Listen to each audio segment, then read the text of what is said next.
Hi, this is Eric White.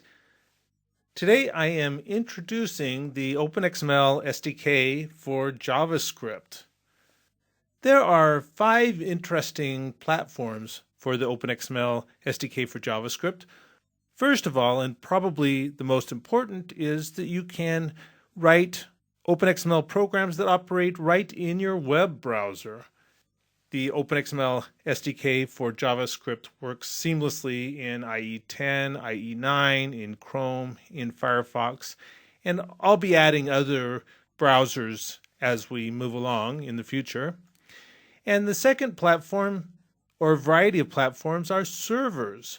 You can write your OpenXML program using Node.js and run it on a server. You can run it on Windows Server, Linux, or Unix. It has great performance. If you're running on a Microsoft server, it's easy enough to write an OpenXML program using the OpenXML SDK and the .NET framework. If you're running on a different platform such as Linux or Unix, or if you are not using the .NET framework in your particular application, you can use Node.js and use interop calls to call Node.js from Java or C or C++ or whatever server-side language you happen to be using for your web server. The next platform that is interesting is Windows 8 Store applications that are written in JavaScript and HTML5. We can now put OpenXML functionality directly into those types of applications. With Office 2013, an interesting way to extend Office is using JavaScript. Office apps are really super, and if you need to use OpenXML functionality in your Office app, the OpenXML SDK for JavaScript is a great way to add that functionality. And finally, last but certainly not least, is SharePoint 2013 and also even earlier versions of SharePoint. One of the most interesting ways to extend SharePoint is to write JavaScript code. You can put this JavaScript code in web parts, and this is a really interesting and easy way to add OpenXML functionality to SharePoint. On all of these platforms, the 3 primary scenarios still apply. First of all, document generation. Pretty soon I'm going to post an OpenXML SDK for JavaScript application up on OpenXML Developer that will enable you to give this little application an XML data file and also a template document, and this little JavaScript application will turn around and hand you any number of generated OpenXML documents. And this all happens directly in your browser. It doesn't have to be uploaded and processed on some server somewhere. The next scenario is data and content extraction.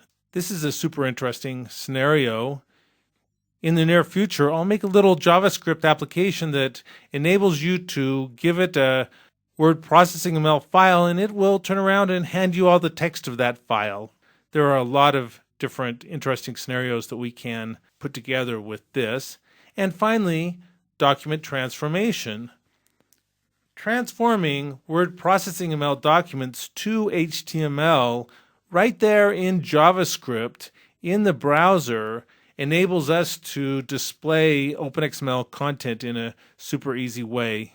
You can look for examples that demonstrate this in the relatively near future.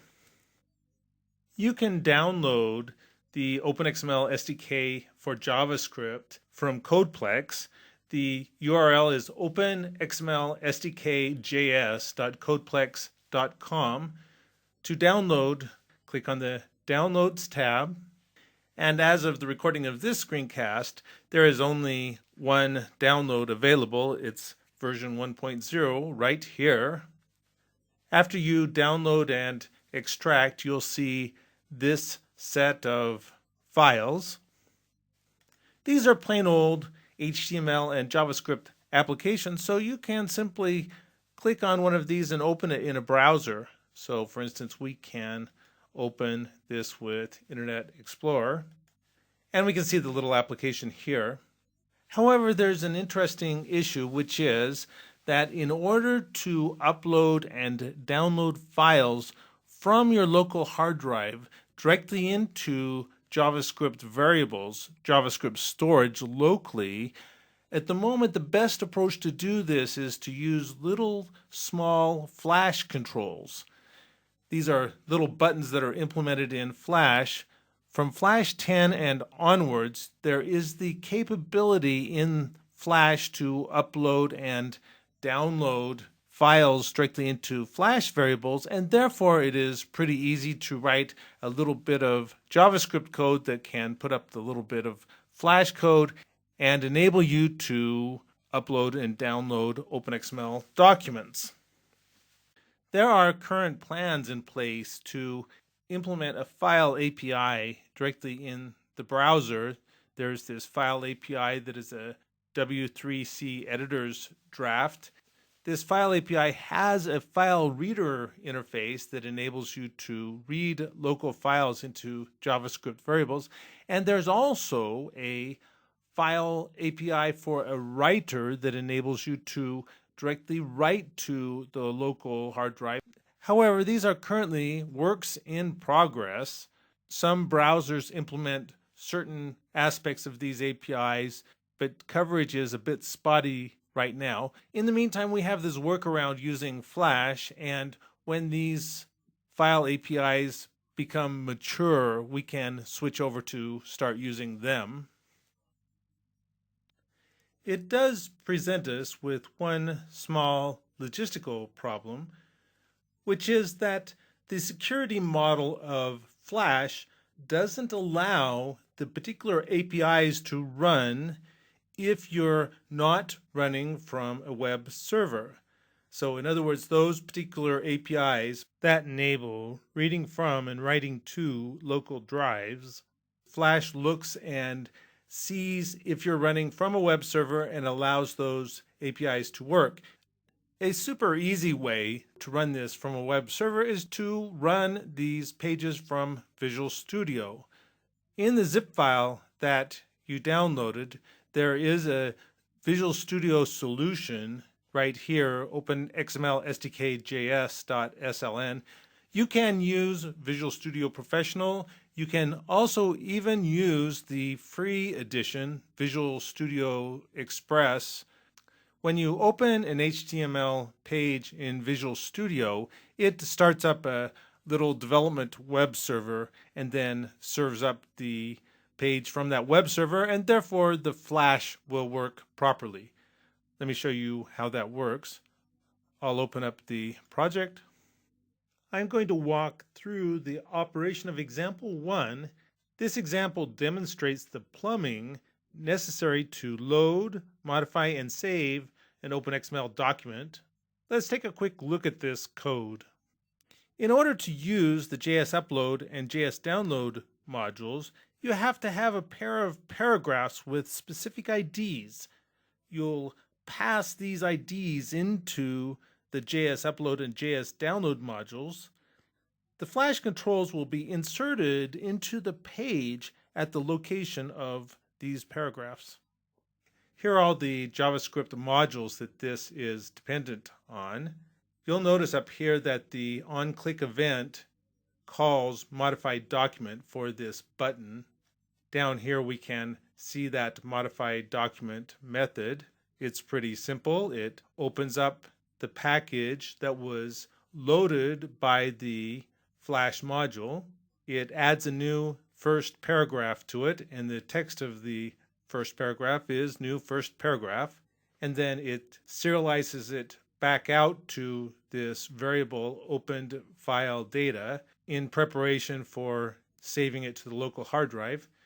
And down here, there's the little bit of setup for those Flash buttons. The JS upload.create is right here. When the user clicks on that upload button or the open button, and then they browse for a file, and then they click OK, this onComplete method will be called with the file name and the data of that file. This is the data that the modify routine works on. In the jsdownload.create function, you pass an object that contains a function here that returns the data for the file to be saved to the local drive.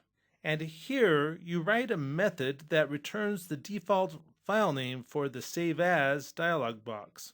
So let's run it. We see the open, modify, and save. Let's open a document. I'll open this test.docx. I'll now modify the document. And now I'll click the Save button, and I'll save it as test2.docx. Here's the test2. And if I open it, I see that it has a new first paragraph. So that's the easy way to get going with this, with these Flash modules, is just run it from Visual Studio, any version, and you can incorporate those Flash buttons into your application. I'm going to record another screencast that shows how to customize those Flash buttons. On OpenXmlDeveloper.org, I've put together a set of resources that help you get going with the OpenXML SDK for JavaScript. You can find this page at this location.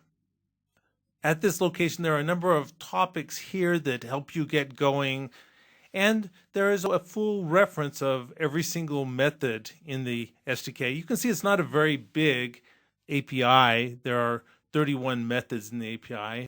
One interesting aspect is every one of these methods in the API, they're documented with the syntax and the arguments and the return value and the usage of that particular API. And further, you can see a complete example right here for that particular API, and you can even run the example here. Once you run the example for certain of the examples, you can download a document that has been generated by that particular example. So I can click this Save button. So I encourage you to go through this API and explore all of these methods. The OpenXML SDK for JavaScript uses another little library that I wrote fairly recently, and that's the Link to XML for JavaScript library. There is a page here in the resources area on OpenXmlDeveloper.org that gives you some places to go to get started with linked XML for JavaScript. If you know linked XML for .NET, you'll find linked XML for JavaScript to be very familiar. I have plans to write more documentation and more examples for linked XML for JavaScript. I'll be writing these examples so that they are OpenXML centric to enable you to get going as easily as possible. As we move forward, I'll be porting over some of the tools and code that we have for Power Tools for OpenXML. I've already converted a fair number of those tools from C# to JavaScript, and the conversion happens pretty easily. The same idioms and the same patterns apply for both environments. That with linked XML for JavaScript, you can use functional construction, you can use functional transforms, and you can use recursive pure functional transforms. So let me show you what an example might look like. Here's a document generation demonstration. So here we can type in information. This would be a little JavaScript application that generates a management status report. I can type in anything I want here. I might have some supporting data to put into this management status report. Of course, for this little example, I've just dummied up some data and put a little HTML table to contain that data, but I can pick a different set of data. In a real-world application, you would probably be querying a database and have your various appropriate buttons and input fields to enable the user to select exactly the data that they want to include in their report. And here we can enter in a summary. I'll click Save and save this document, and we'll go take a look at it. Here's the document. Now let's take a look at node.js. There's an example here, examp05, that simulates bulk document generation using Node. I'm going to generate 2,000 documents here.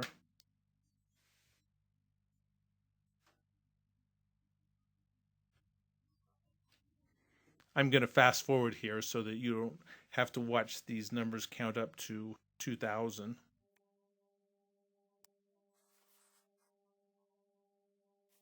And there it's finished.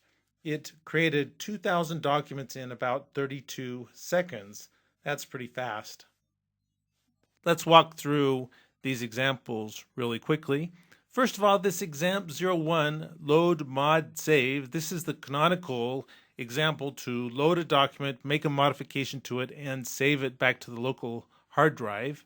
Examp02 in the zip file that you download. This is the same example that I demonstrated with the jQuery UI interface that had the sliding accordion. Example 03 removes comments from a document, and this demonstrates removing a part and removing a relationship from a document. And example 04 adds a comment to a document, and this demonstrates adding a part and adding a relationship to a document. From one point of view, there are 4 different configurations for using the OpenXML SDK for JavaScript. You can use it with asynchronous module definition, in other words, with AMD. This is the technology that is implemented by Require.js. You can also be using jQuery or not using jQuery. So I have 4 examples here that demonstrate just the bare plumbing to get going with each one of those technologies. First of all, this first example shows you not using AMD and not using jQuery. The second example shows you not using AMD and using jQuery. The third example does show using AMD, in other words, Require.js, and it doesn't use jQuery. And the fourth example does use AMD and it does use jQuery.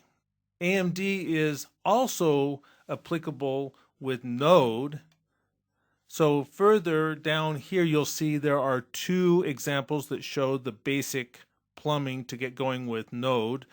That's all I'm going to cover in this video. There will be a lot more to come in the near future. I've got a lot of interesting examples and demonstrations to build using this OpenXML SDK for JavaScript. Thanks for watching. See you next time.